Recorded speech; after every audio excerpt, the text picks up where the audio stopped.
Okay. Welcome to our live stream. I'm Greg Siskind, joined by my colleague Robby Rubin. It is 7 p.m. Central Time. And it is time for our weekly roundup of immigration developments in the last week. We were getting a lot more questions previously, because I think people were more freaked out. I think now they're sort of at this point, nothing shocks as much as it used to. But you are welcome, folks that are watching this, to ask questions if you would like. The way you do that is if you're watching us on Facebook or LinkedIn or X or YouTube, the way you would normally comment in those apps to a post. If you post a comment, we will see that on our end in our little side panel, which none of you see, but we see it, and we can address those questions. And if not, then class will be dismissed early. But the Robby, we went through sort of the news of the week, preparing for today. There are, there's a lot of stuff that's not filler. Well, we never have filler, but there's legitimately oh my God, what does this mean for our clients? Kind of news that we had this week. So we can go through some of that, but hang on a second. I want to. So do you want to start with the removal stuff, or do you want to start with employment, or I'll let you lead as far as which topics we're going to talk about first. What do you want to talk about first? Well, let's start with we can start with something nice and juicy and recent. The news that came out today that USCIS will be doing neighborhood and workplace checkups for citizenship applicants. Yeah, seems to what could go wrong? Yes, when they just pick random people in your apartment building or on your block or at your office and just start asking them what they think of the foreigner. Yeah, we actually we in the first round of our litigation with the student visa with the CVIS redeterminations, we actually had a fair amount of people that got caught up in all of this because of a scorned ex-boyfriend or girlfriend who kind of it's very easy for people to to put an intending immigrant or intending citizen in this case into just a whole world of trouble. And yeah, it definitely opens up a pretty dangerous can of worms. Yeah, not good. Of course, we don't really know how this is going to be carried out. I don't think there's not a ton of guidance there, which is part of the problem, which is that you are giving an awful lot of discretion to local USCIS folks. Now, the good news is there are a lot of hardworking, very responsible, very reasonable people who went to work for the USCIS because they actually like the idea of American immigration, and a lot of them love it when people that they're processing their naturalization applications make it through to citizenship, and how much it means to them. And when you go to the oath ceremonies and just seeing all the emotion that people feel when they become. A lot of USCIS examiners, that's the best thing that they do in their entire career at the agency, is help people basically figure out how to apply for the process, and then they adjudicate, and then they get to see how that turns out at the end. So I don't think that for a lot of them, they're interested in playing a role of basically terrorizing people who are just trying to go through the process. But there always are some bad actors, and I'm afraid that they're going to use these changes. But I really think what they're trying to do is just gum up the process with more requirements. So if they have to actually go, if they require them now to go out and conduct on-site character reviews, how long does that take now? How much time does that add to the process? of becoming a naturalized citizen. And I'm afraid that it's going to be not so much the bad results for the interviews, but just the now, and now it's like 6 or 8 months to get to naturalization, which is good. Historically speaking, that's pretty good. It hasn't really gotten that much worse in the current administration, like a lot of people were expecting.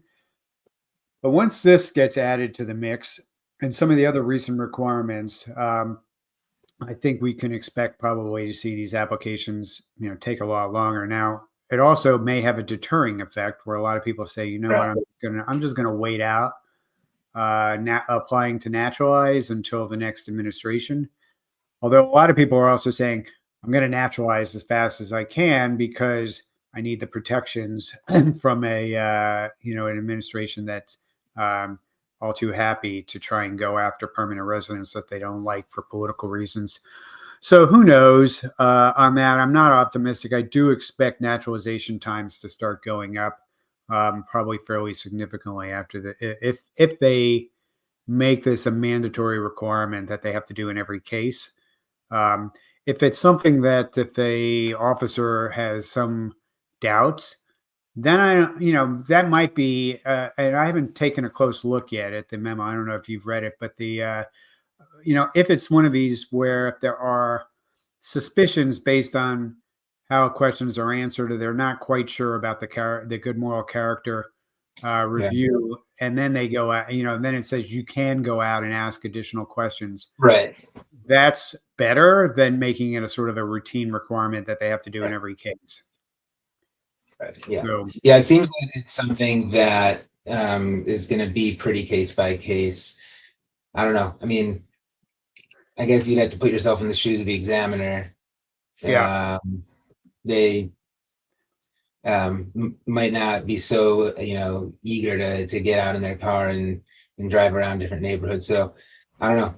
Well, hopefully it's something that's really only kind of used in isolation for cases that maybe merit it. It doesn't. From the memo, it doesn't seem to be like it seemed like it's going to be like a blanketly applied policy to all N400 applicants. So yeah. Well, we shall see. So that was clearly not great. There was sort of a similar, well, it's not the same thing, but more of the sort of like just deterring actions. But this one that got some publicity earlier in the week was this super ultra vetting that the State Department is now claiming that they're going to be doing. So what was that about? that are you referencing the anti-Americanism? The visa revocations by the State Department for people that have already been issued visas, like 55 million people that already have visas. What was that about? And we can, and I have some comments on that. But why don't you tell folks sort of like what the State Department announced this week? So essentially, what they announced is that vetting for eligibility for the visa will continue even after issuance. So typically it's been, the Department of State's job kind of ends after the, as regarding to that individual, that their evaluation of your eligibility for a visa kind of ends once it's issued, for the most part. Now the government's announced their intention to do what they call continued vetting. So even once you're in the United States, again, it's not entirely clear exactly how they're going to implement this. Are they going to be, just randomly and regularly searching people to see if they've been violating, the terms of their visas, or to, what they call anti-American sentiment?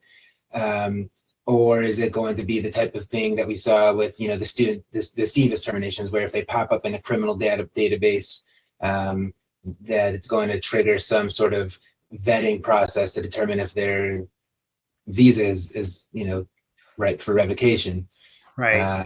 I know that the government, I think, Palantir I read somewhere that Palantir is going to be involved in developing some sort of AI tech that helps them target individuals that could be, subject for Yeah, because the tech they've already been using so far from Palantir has worked so well. Yeah. All right. Well, let me just sort of like, this is the way I kind of think what's happening here is they are doubling down, even despite the courts, kind of pushing back pretty hard.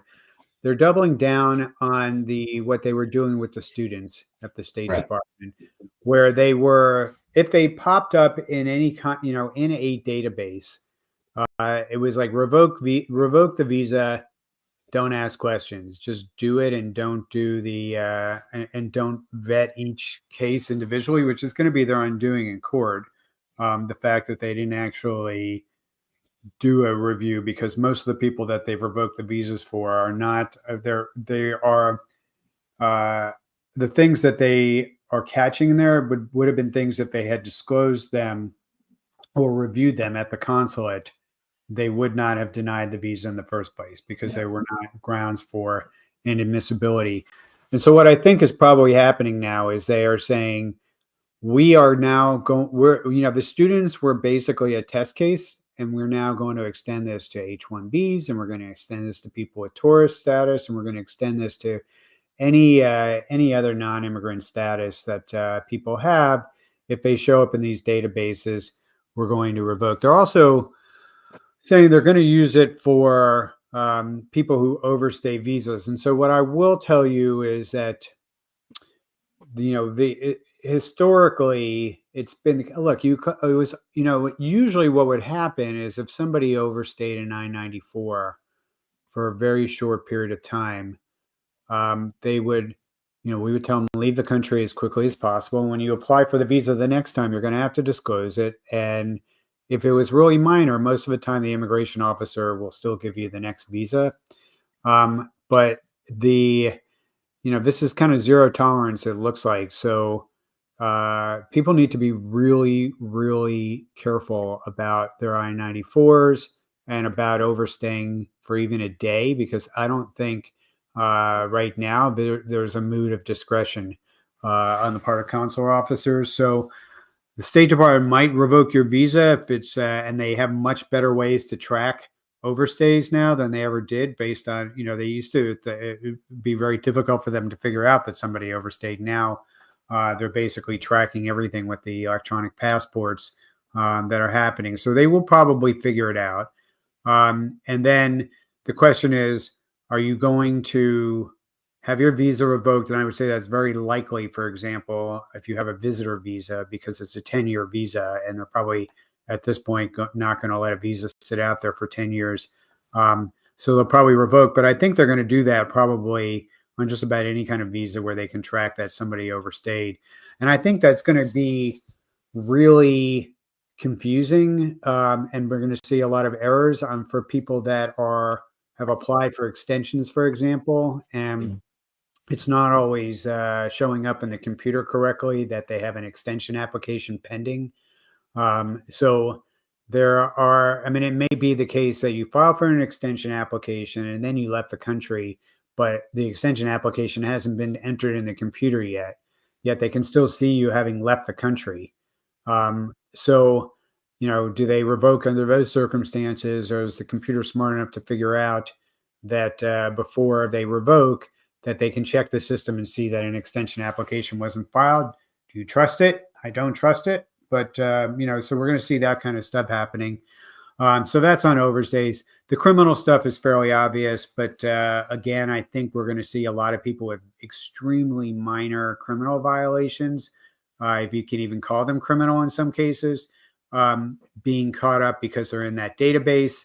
And then you have, this engagement in, this is a terminology I think that they use, engagement in terrorist activities or support for terrorist organizations, which is another one that, who likes terrorists? I mean, it's like nobody likes a terrorist, but, if you are critical of, one group or another group, or in one country or another, and it depends on what the administration's views are of that particular conflict, it seems like the State Department has a lot of discretion to apply political standards and revoke visas for people who maybe are supporting the wrong side in a war, and they can just basically say that that they're supporting terrorists.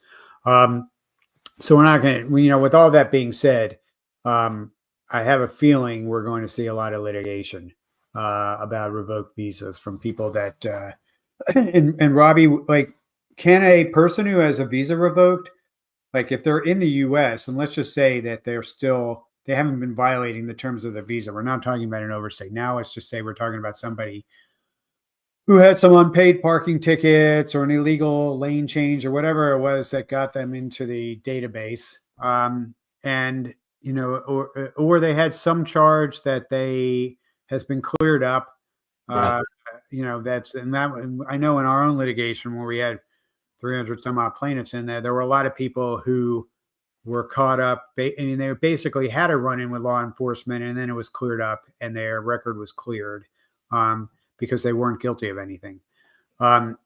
Those people, as far as their options go, one question that we were discussing earlier was, can they be put in removal proceedings merely because the State Department revoked the visa, even if they haven't done anything that makes them inadmissible? Right. So yeah, so we were talking about, and I was discussing this on another AILA listserv earlier when after we settled the first part of the lawsuit on the CDIS terminations. I was discussing this with a colleague on an AILA listserv, and we were talking about in the INA, it's section INA 237A1B, I think that's what it is, that provides for, that says that if you've had your visa revoked, that you are subject to deportation, which makes you subject to an NTA. Right. So having your visa revoked can make you, can open you up to be put into removal proceedings. Now, that doesn't mean you're necessarily going to be deported, because in a lot of cases, the grounds that, you can have the grounds for revoking a visa are a little lower than the grounds for, terminating your status, for violating your status. So if you fall in between there, if you've done something that can make you subject to visa revocation, and that puts you in removal proceedings, you still might be admissible and permitted to stay, granted that provided that you still have a valid I-94 and that your status it's not supposed to be an automatic thing either. ICE is supposed to, they're supposed to check to make sure that the person is present in violation of law. Right. They're not supposed to just basically put you in removal proceedings because your visa's been revoked.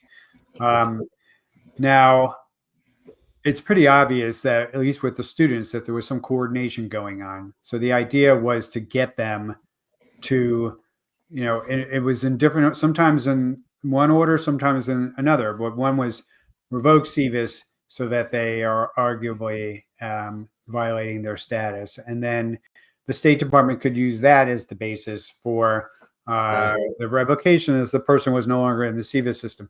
Or they could, the State Department was also checking this database and could make the determination that they wanted to revoke the visa independent of the ICE doing it. But the information was provided to ICE that the visa was revoked for this particular reason. And then ICE would basically revoke and see it. So it could have come either way.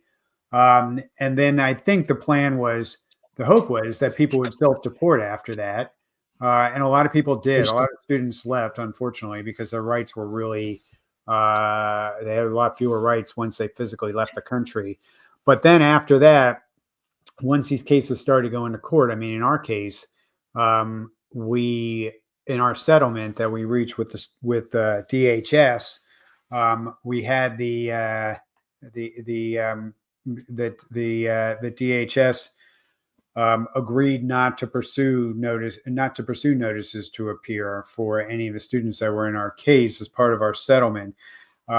It was sort of it wasn't a class action, but these were things that they agreed to, at least with our students, and we publicized it so that basically they would, their hands would be tied if they went in front of another judge on there, and the judge said, why, would basically enforce that policy in the other cases. And with that being said, we have a question from Tarir Siddiqui regarding an update on the F1 visa revocation mass lawsuit. I think, Robbie, it might have been filed tonight. Yeah, I mean, it may have been filed already, and I haven't seen the email yet. yeah, actually, But it was the suit was done, and we had everything ready earlier today. So my guess is it's being done now on there. That so there may be news. I don't know if anybody that's on the Impact team is watching this, but send Robbie or an I a note and we can announce it. But that was supposed to be I think the end of last week, and I don't know what, there were a couple of things that were holding us up, but it probably tonight, Tarir. So that's some good news. It'll definitely be filed. I mean, I shouldn't say definitely. In all likelihood, it will be filed this week at the very latest this week. But tonight's possible. I don't think there's any. I don't think there was anything left to do on it. That's what I'm saying. I think that everything's done. Correct. Everybody has approved everything, as far as I know, on it. So we had a we're doing well. A couple of us. I mean, I don't even think we had the ProHack issue because it's in DC. Anyway, we'll have we should have more on that. And on Chuck Cook, well, as soon as the thing is filed, he'll probably text me and tell me to get on a live stream with him. So look for that probably fairly soon. Anyway, all right. So Robbie, that was the news on visa revocations. What else did we have in the news this week? What else we got?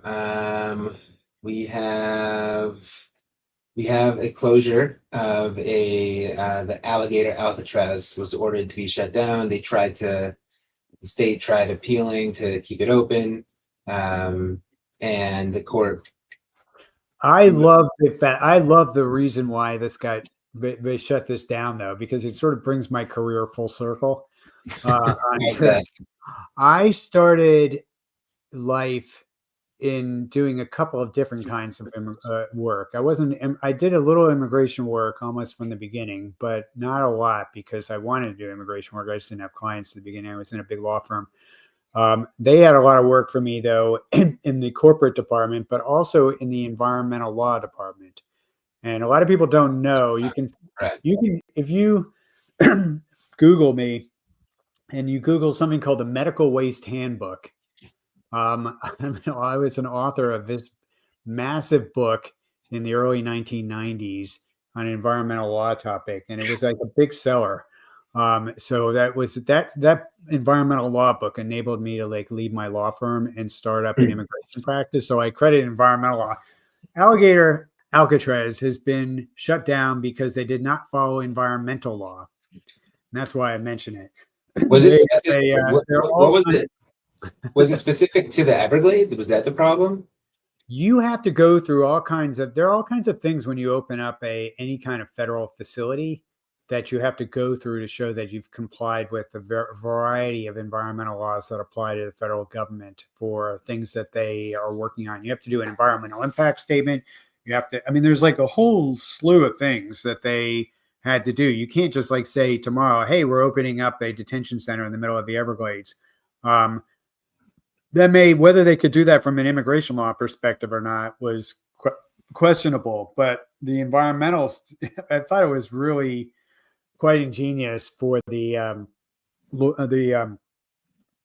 plaintiffs in that case who sued to shut that down to pursue an environmental law claim. So kudos to them.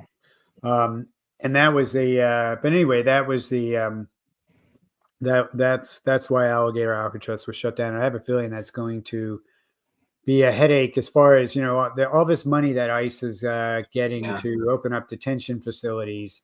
I'm pretty sure that Congress did not change anything regarding environmental impact statements and all that in the big beautiful bill that passed.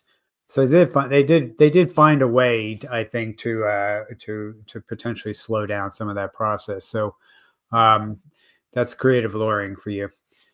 All right, so that happened.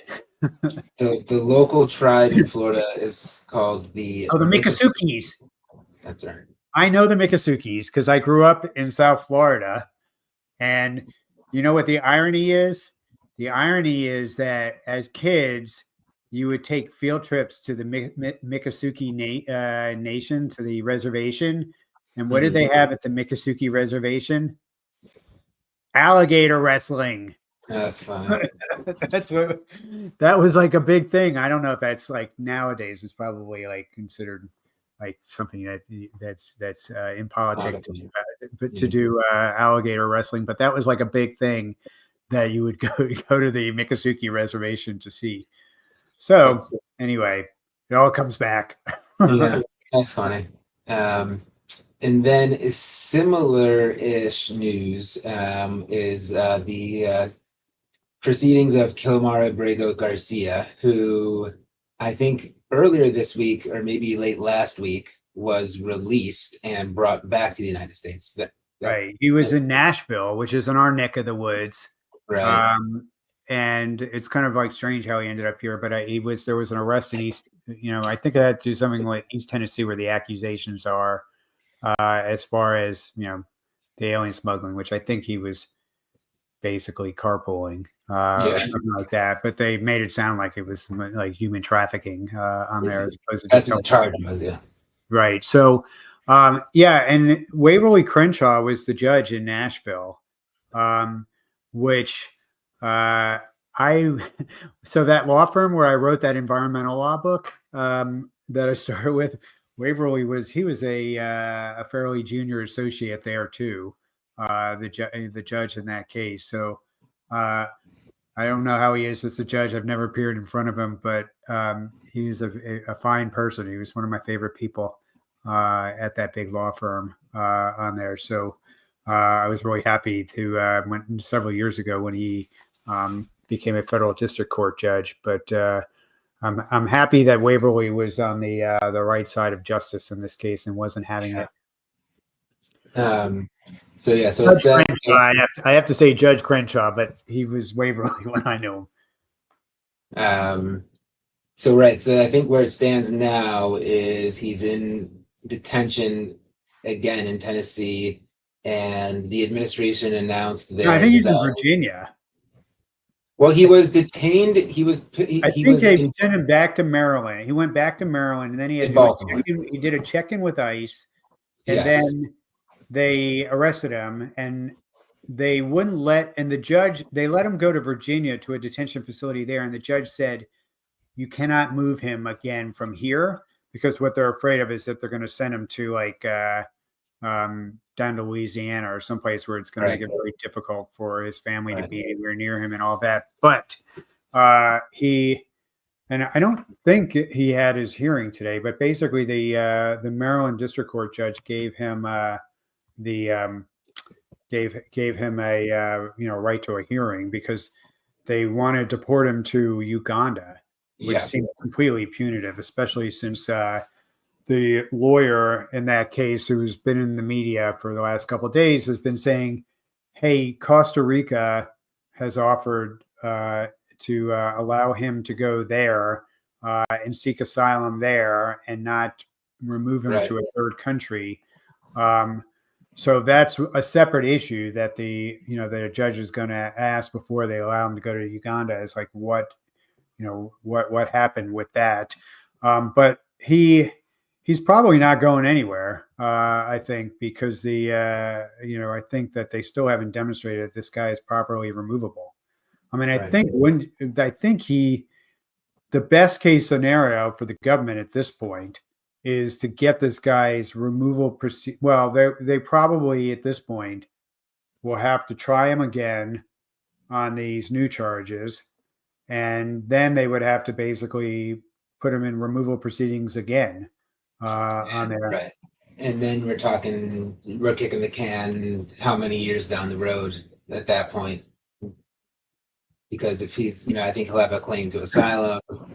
That's what he wants to do right now is making the asylum claim. So Yeah. um, So that's so he's right. So he's requested asylum in the U.S. and we should probably be getting more news on that soon. But for now, the government he's not going anywhere, despite the the statements coming from the administration on here. They haven't seemed to find anybody in the court system. And this, don't forget, kind of like these cases have already gone up to the Supreme Court as far as the habeas issues go. So at this point, I don't think the administration has a friendly court in the mix between the district court, the circuit court, or the Supreme Court on this particular case. Right. So that's going to go on for a while. We'll have we'll report on it as as the news develops on that over time. All right, Robbie, what you got next? We could shift gears to some more employment-based stuff. Yeah, we had some big news on H-1Bs today. We got big news on the H-1Bs regarding the lottery reform, and we also we're starting to get some early talks about getting rid of duration of status for FN and Js. All right. Well, let's start first with the these H-1B reforms. So first off, this is not new from the administration, and they actually tried to do this by rulemaking late in the first Trump administration. And I know you were a clerk at that point. You weren't in private immigration law practice, so you may not have been following as closely. But they lost pretty soundly when that was challenged. And we were I was actually in one of the cases. Was an impact litigation case, Purdue University versus Scalia. That was the Department of Labor case. That was on prevailing wage reforms as well. And the big challenge that they have in this case is, like, you can argue that it's good policy. You can argue that they, on here that they went through rulemaking, but there's a big problem, and that is Congress didn't allow for this. And they are basically creating a tiered H-1B system that Congress didn't contemplate. I was talking to a reporter today and saying, it's like, I don't think the Trump administration would encounter as much opposition on making some changes to the H-1B selection system, and might even pick up some Democrats and could pass this through normal legislating if they were thoughtful about it. Right. But they, as usual, they're doing an end run around Congress. And I don't see this surviving this time for the same reason it didn't survive last time. That was the argument last time, was that Congress. So that's what it fell down last time, is that it was just an improper use of power? Congress has to. Congress has to do this. An administration cannot decide to prioritize certain H-1Bs over others. And I predict that as soon as this rule is released, within 72 hours, there's going to be a lawsuit, and it's probably going to be filed by Jonathan Waston, my friend, who's a fine litigator, but he files a lot of these suits on behalf of the IT industry, and they will probably find a lot of plaintiffs, like universities and others, who are going to get basically screwed. Universities don't have the issue because they're cap exempt. Right. But this was on prevailing wage rules also for the perm process that were coming up the last time. But in this particular case, I think that's who will sue will probably be the IT staffing companies, and anybody who is going. Basically, it's an invitation for anybody who's in like the 7th or 8th or 9th rung on the new ladder, that they're going to sue on this because they have Congress didn't approve it, and that's simple as that. I mean, there's things that don't happen because they our ridiculous policy, and and they're arbitrary and they're capricious, and there are things that don't happen because the statute doesn't give the discretion to the administration to do them, and this is one of those. Right. The we'll see what happens on the duration of status. So let me just take a step back. When we see this rule and we've had a chance to peruse it, we'll discuss it on another call on here. But I'm going to, like I said, I'm going to preface it by saying this is not supposed to go into effect until the 2027 lottery or the 2027 fiscal year, I think. So it's not the H-1B.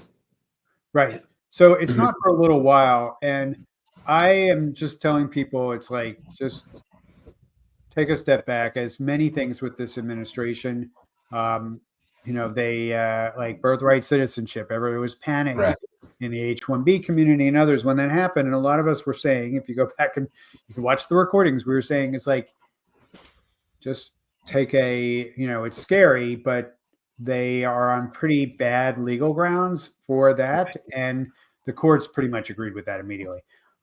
So we're going to see that kind of thing with this because they just don't have there's just not anything in the statute that says they have this kind of, that they have the discretion to basically completely rewrite the way that the program works. And Congress has made changes to the definition of a specialty occupation, and they've made changes to how the quota system works in the past and all that. They've had opportunities to do this, and they've never given the administration the ability to basically.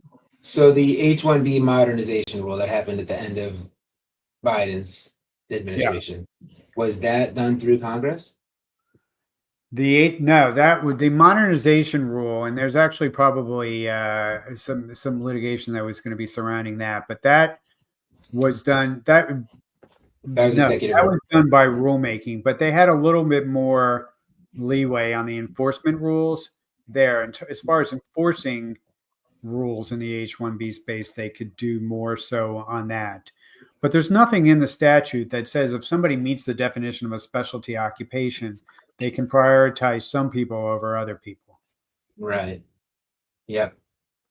So you have to show, that this is not something you can say is part of enforcement. You have to show some place where Congress appeared to be interested in favoring certain groups, because usually the way they favor a group, Congress, is by creating a cap exemption. So they've done it many times on here. When we do a lot of work for doctors, and you may not know that in 2004 the rules changed, and doctors used to be subject, who got a J1 waiver, they used to become subject to the H-1B quota after that, and that was changed. Congress decided, well, it's kind of stupid to give them a waiver and then they can't get an H-1B visa. So they changed it. Congress changed it, and they did that they made a policy reason that we needed to have make sure that these doctors could stay here and work in these areas. On there, they haven't done anything remotely like this yet. So I'm not expecting this to survive litigation very long. And I'm actually a little surprised that the Office of Management and Budget is going to let this thing go on there. But it pretty much seems that if the White House wants something, nobody's willing to step in the way and say no. All right, so let's talk about the J1, F1 duration of status business. Yeah, so typically, as when you come into the United States as a student or as a trainee, on a J1 visa in whatever all the different categories, you are entered in what's called for a duration of status. So you have to renew it every year. You're issued a specific form that your program has to sign and sponsor, and that gets renewed every year. There's, your I-94 says D/S. It doesn't have an expiration date. Which is helpful because oftentimes students are here for what could be, an indefinite period at schools. You can transfer, you can go to graduate school. Obviously, doctors and trainees can, progress through the different, stages of their training, from medical school to residency to fellowship. So it seems this duration of status seems to have been like in the crosshairs of this administration, because I guess they see it as this, indefinite, open-ended immigration, that is anathema to how they view, how they view immigration to be. So their proposal, which again is in the very, very early stages, this is like way earlier than the H-1B lottery reform we were discussing. This is like not even, this hasn't even. That's a final rule. So that is ripe for litigation. You can't sue Right. over a proposed rule. So there's not going to be any litigation. This is a proposed rule as of like 2 days ago, I think. It hasn't even undergone, the comment period hasn't even, I don't think, started yet, actually. Yeah. So, all right.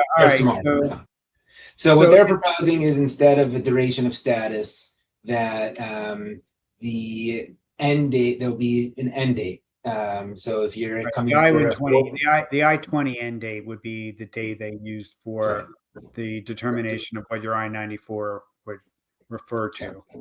They also, by the way, slipped in there, they reduced the grace period from 60 to 30 days, which I think was a little obnoxious also on there, because I mean, it's like you spend all this time studying in the United States, you basically, you're planning on going back to your home country. And a lot of people, that's the time that, during those final 60 days where they can see America and really kind of get to enjoy the experience after 4 years of tough work or however long it's been. And they're cutting it back to 30 days, and they haven't really explained sort of why they need to, what the policy reason is for doing that.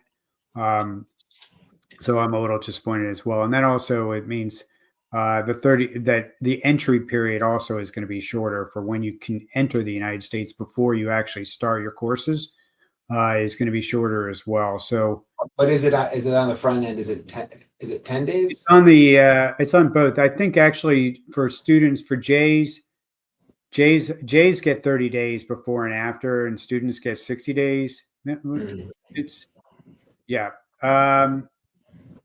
well, it's 60 days after. They may only get 30 days before. They do get a little bit more time before they can enter than, say, an H-1B. Right. So I don't know if they're messing with the front end or just the back end, but the back end is definitely being shortened from 60 to 30 days. Yeah.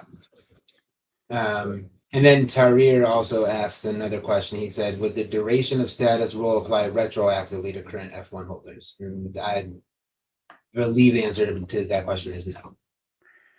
Yeah, well, we'll see what they do on there. It's just more grounds for litigation. This one, this was another one that they actually proposed in Trump 1, and they did it by memorandum. And I forget the name of the college. It was some college in North Carolina that sued. And they won. And Jonathan Watson was a lawyer, I think, for that one also. Jonathan's like a great litigator. But Jonathan got that one, killed that well, it wasn't a regular, it was done by memo. And he successfully argued that they hadn't followed the Administrative Procedures Act, and they needed to do rulemaking. So guess what? Now they're doing rulemaking. And the process here is that they are going to need to get comments. And so hopefully the higher ed community is going to, really lean in and give them a zillion comments on there. They, everything is about security and terrorism and all this other stuff. That's BS. As far as students go, hopefully this will, that at least the more comments they get, the harder it is for them to, because they have to respond to all these comments, and they can't just ignore them and say, yeah, we're ignoring all the comments and we're doing this. They have to actually show, as part of the administrative record, that they did a thorough review and basically dealt with all of the arguments. So we'll see how that goes. Yeah. Okay. Robby, I think did we hit everything? We hit, yeah, I mean, we had there was this ICE investigation that's been happening with Senator Blumenthal. Yeah, so that might be worth a mention. So Senator Blumenthal from Connecticut did something, and there was several news articles in the last couple of days about increasing activity on the part of Democrats in Congress and elsewhere to be a little have more of a backbone, I guess, in terms of oversight and pushing back.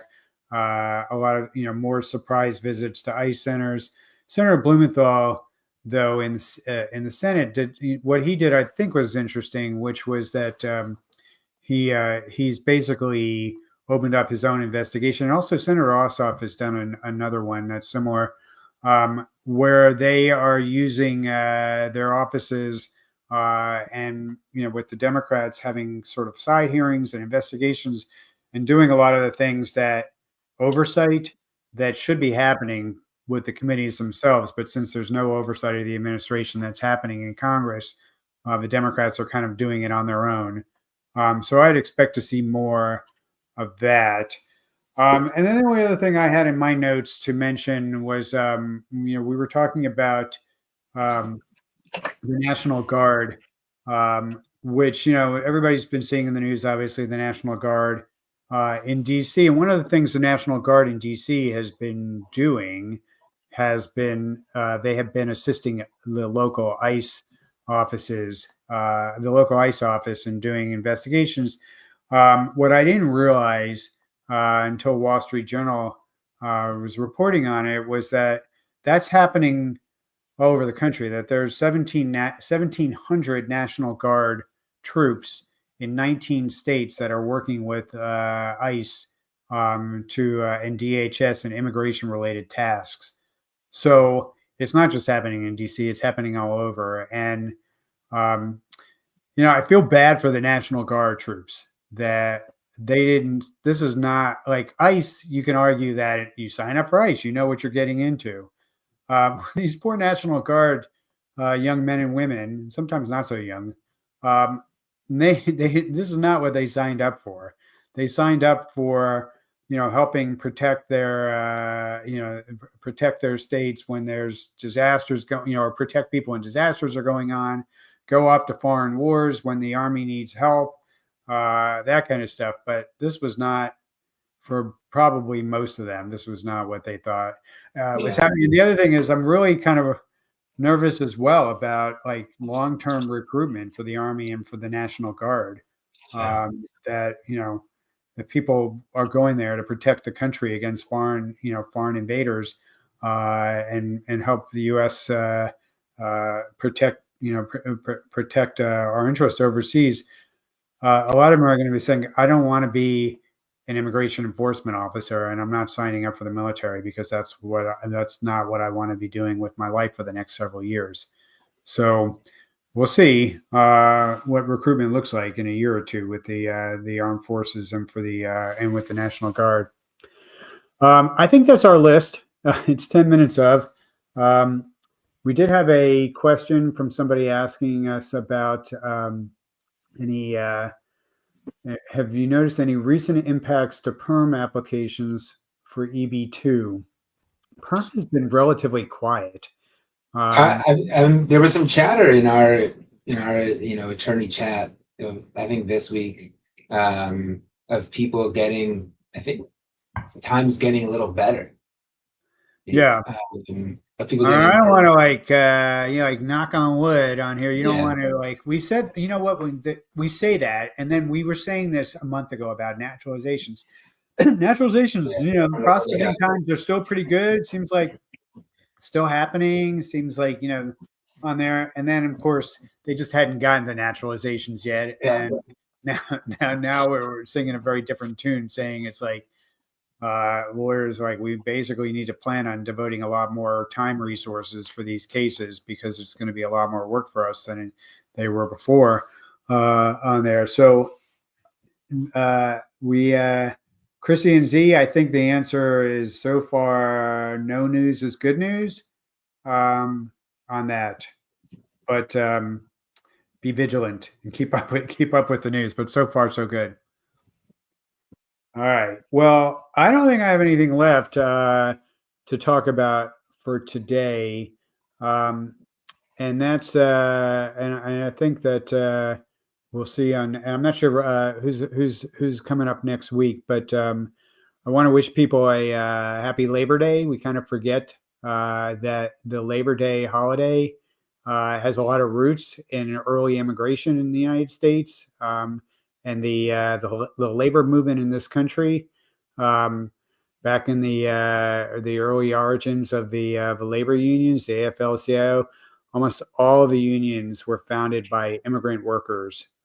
So when Americans are enjoying their Monday off this coming week, they can thank immigrants for the holiday that they have, because they're the reason why Labor Day is celebrated. With that said, I think we can sign off, and we'll see you next week.